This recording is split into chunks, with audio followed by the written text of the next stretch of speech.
pour sortir, je dirais tout simplement que nous sommes en train de voir en tant qu'analystes, en tant qu'observateurs, qu'en réalité, il y a une sorte de défractation des pôles de centralité. Nous voyons qu'aujourd'hui, de plus en plus, le projet porté par ces États de l'AES est en train, n'est-ce pas ici, de transformer les consciences de certains Africains, les consciences de certains présidents africains qui sont en train de comprendre qu'en réalité, une Afrique est différente de celle qu'on nous a présentée jusqu'ici pour être possible, à condition que nous prenons notre courage et notre destin.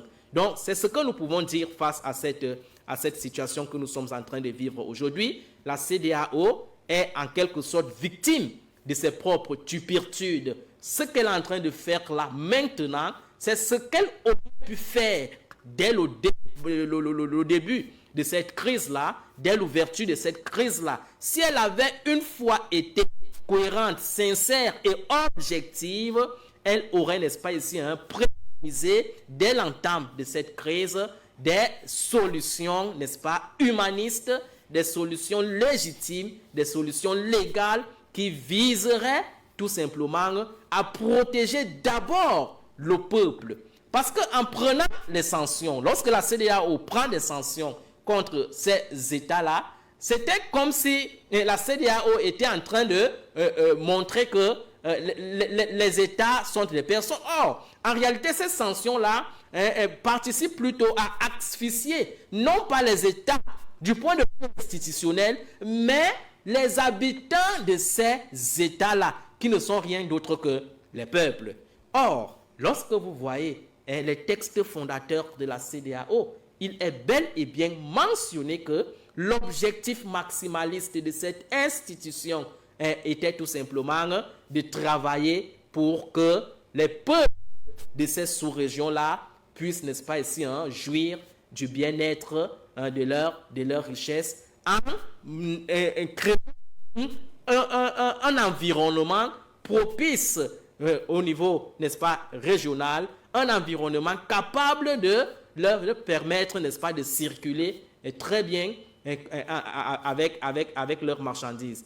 Or, à l'état actuel des choses, nous constatons tout simplement que ces objectifs salvateurs, ces objectifs, n'est-ce pas ici, portés par les pères fondateurs de la CEDEAO ont été mis de côté ou alors instrumentalisés pour d'autres causes par les États de la CEDEAO. Et c'est cette façon de faire qui a donc tiré la sonnette d'alarme des États de l'AES qui ont compris qu'en réalité, cette institution n'était pas une institution qui leur appartenait.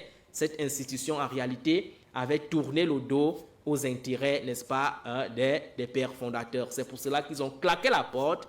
Et en claquant la porte, ils n'ont pas croisé les bras. Ils ont claqué la porte en dénonçant les mots MAUX qui minent cette institution et en créant, en proposant une alternative à côté qui est aujourd'hui représentée et symbolisée par l'AES et cette alliance du Liptako-Gourma qui, du point de vue, n'est-ce pas ici, normative, reste ouverte à tous les autres États. C'est pour cela que lorsque la CEDEAO dit aujourd'hui qu'elle est l'ennemi de personne, c'est ce que les États de l'AES ont dit depuis toujours. Parce que si les États de l'AES avaient conçu la CEDEAO et les États qui s'y sont encore comme étant leurs véritables ennemis, ils auraient, n'est-ce pas ici, embrigadé, n'est-ce pas, cette alliance-là en la conditionnant sur un certain nombre d'éléments.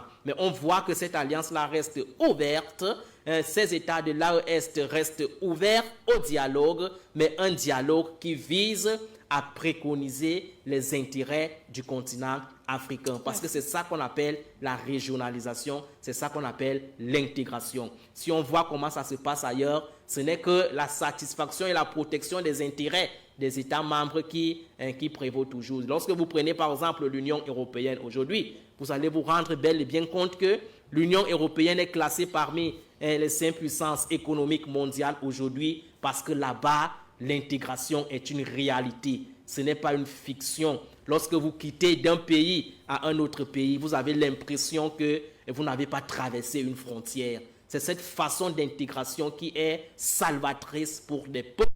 Or, lorsque vous voyez donc comment l'intégration et le régionalisme africain ont fonctionné jusqu'ici, oui, c'est des régionalismes qui n'ont rien à voir avec la satisfaction des intérêts des populations africaines. Donc, bravo à l'AES qui est en train de démontrer du point de vue, n'est-ce pas, géopolitique, que l'Afrique peut se développer par elle-même sans toutefois avoir besoin des dictats et de l'influence des puissances occidentales.